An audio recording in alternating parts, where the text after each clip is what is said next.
நாங்களும் ஏமாற்றி ஆட்சிக்கு வரல. 2 மாதத்திற்கு முன்னாடி பாஜக என்ற கூட்டணியில் நாங்கள் இருக்க மாட்டோம். 2026 மட்டும் இல்ல 2031 நாங்கள் இருக்க மாட்டோம் என்று சொல்லிவிட்டு இப்போது கூட்டணி சேர்ந்திருக்கிறல, யாரை ஏமாற்றுவது நாடகம், அதை சொல்லுங்க. நினைக்கிறேன்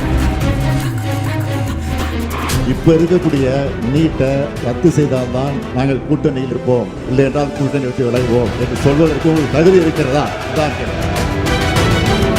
வாக்குறுதி கொடுத்தது உண்மைதான், அதில் நாங்கள் எந்த விதமான மறுப்பும் சொல்லல.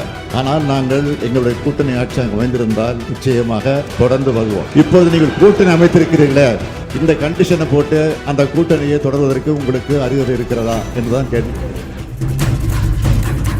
எதிர்கட்சி தலைவர் அவர்கள் யார் கொண்டு வந்த காரணத்தான் இவர் சிக்கல் என்று சொல்லுகிறார். சரி, அந்த சிக்கலை சரி செய்வதற்கு உங்களுக்கு ஒரு நல்ல வாய்ப்பு இப்பொழுது கிடைத்திருக்கிறது. நாங்கள் செய்தது தவறு இல்லையோ, நான் அந்த வாதத்திற்கு போகல, அந்த வாதத்திற்கு வரல. இப்ப இருக்கக்கூடிய நீட்டை ரத்து செய்தால்தான் நாங்கள் கூட்டணியில் இருப்போம், இல்லை என்றால் கூட்டணி விட்டு விலகுவோம் என்று சொல்வதற்கு உங்களுக்கு தகுதி இருக்கிறதா? அதான் கேள்வி. கொண்டு வரலாம், அரசு கொண்டு வருவதற்கு எல்லா வித தகுதியும் உண்டு. அந்த சட்டத்தை கொண்டு வருவதற்கு அரசுக்கு வாய்ப்பு உண்டு. அதை நீங்க வலியுறுத்துவதற்கு தயாரா? அதுதான் என்னுடைய கேள்வி. வாக்குறுதி கொடுத்தது உண்மைதான், அதில் நாங்கள் எந்த விதமான மறுப்பும் சொல்லல. ஆனால் நாங்கள் எங்களுடைய கூட்டணி ஆட்சி அங்கு அமைந்திருந்தால் நிச்சயமாக தொடர்ந்து வருவோம். இப்பொழுது நீங்கள் கூட்டணி அமைத்திருக்கிறீர்களே, இந்த கண்டிஷனை போட்டு அந்த கூட்டணியை தொடர்வதற்கு உங்களுக்கு அறிவுரை இருக்கிறதா என்றுதான் கேள்வி கேட்கிறேன். நாங்களும் ஏமாற்றி ஆட்சிக்கு வரல.